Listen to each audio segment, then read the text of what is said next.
When we think about addictions, what do you think is the fastest rising addiction in our country and in the world today? Have you ever thought about that? Hey, David Essel here.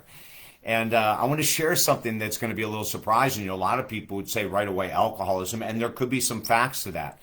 In the last couple of years, alcohol sales online has gone up 1,000%. The number of ads on TV, which I'm going to do a video on in the future, promoting alcohol, is out of control.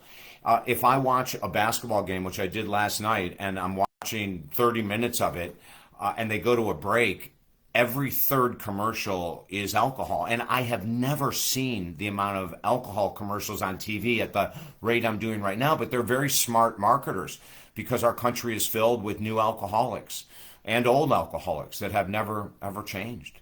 But that's not the fastest rising addiction in our country or the world.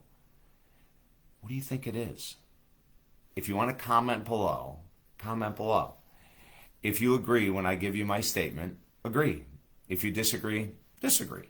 It's totally cool either way. It's not about winning or losing this discussion. It's just about talking facts and talking, my 43 years of experience, but also what I've seen in the last 4 years or 3 years since COVID is mind-blowing. It all comes down to this. The fastest growing addiction in our country and the world is procrastination. Without a doubt. We get calls every day from people saying, I've got to move through this relationship. I've got to improve it or let it go. I've got to get rid of this addiction. And I'll say, great, we can sign you up and start. And then all of a sudden, some of them disappear. And then they'll come back 30 days later and say, I talked to you a month ago and I was ready to go. And now I really am ready to go. And then they're not there again. Procrastination is killing our country. It's killing our souls. It's killing our heart. We're built as human beings to be goal-seeking individuals. Let me repeat that. Human beings are meant to seek and to go after goals. Some of us go after huge goals and some of us go after small goals. It doesn't matter. But that's why we're here, is to find out how high can we get in this level of human consciousness, compassion, love, peace, all the things that make the biggest difference in the world, right? But we can't find compassion, love, and peace when we're procrastinating our addictions or our financial challenges or career challenges or living challenges. It's really hard when we're procrastinating, making the moves necessary that we need to make today. But let me tell you, procrastination is growing so hard and so fast because the opposite is being vulnerable, being humble, asking for help. You see, when you ask for help, and I'm going to tell you a story of what I did last night. You're not alone in this. We're all in this together. The last couple years, as many of you know who have followed me on social media or television, radio, the different appearances I make have been very difficult, really challenging. And I've done my best in self-care that I can do, but it isn't the way it's been from 3 or 4 years prior to that. I've done many, many things that are really good, but I was procrastinating on several things, and they caught up with me. And they caught up with me in a really big way. You see, I'm just human.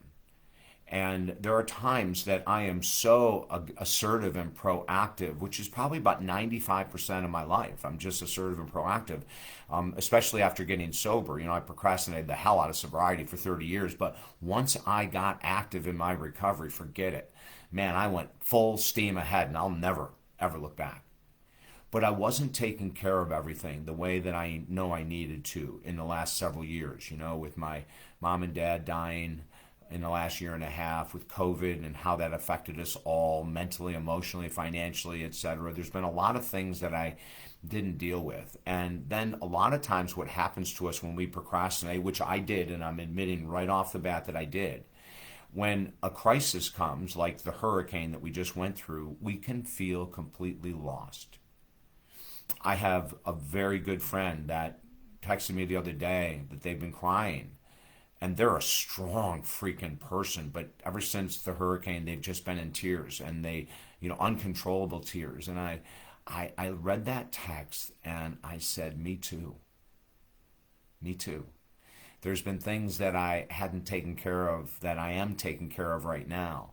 But because I delayed and procrastinated, they caught up with me. And the crushing blow was the hurricane that sends us all spinning with emotions, anxiety, frustration, irritability, anger, rage, sadness. We feel lost, right?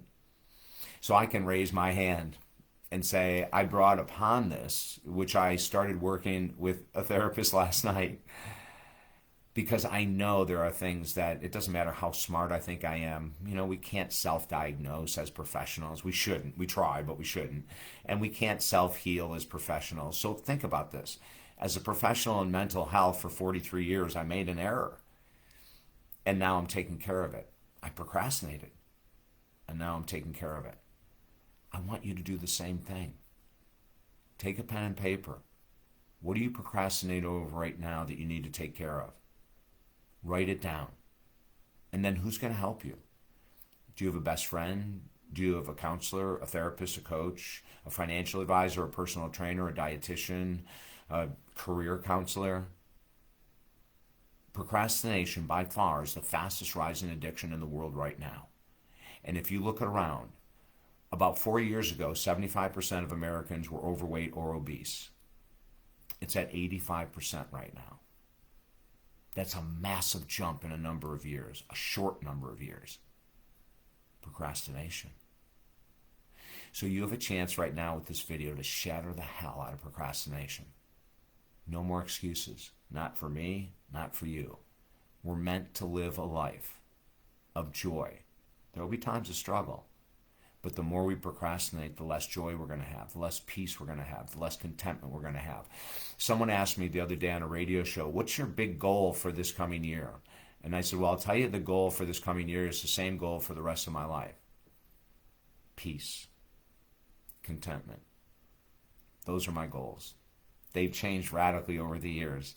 David Essel 30 years ago probably would have come up with some kind of financial number or a place to live or a car to buy or something like that. And over the past 30 plus years, it's changed radically.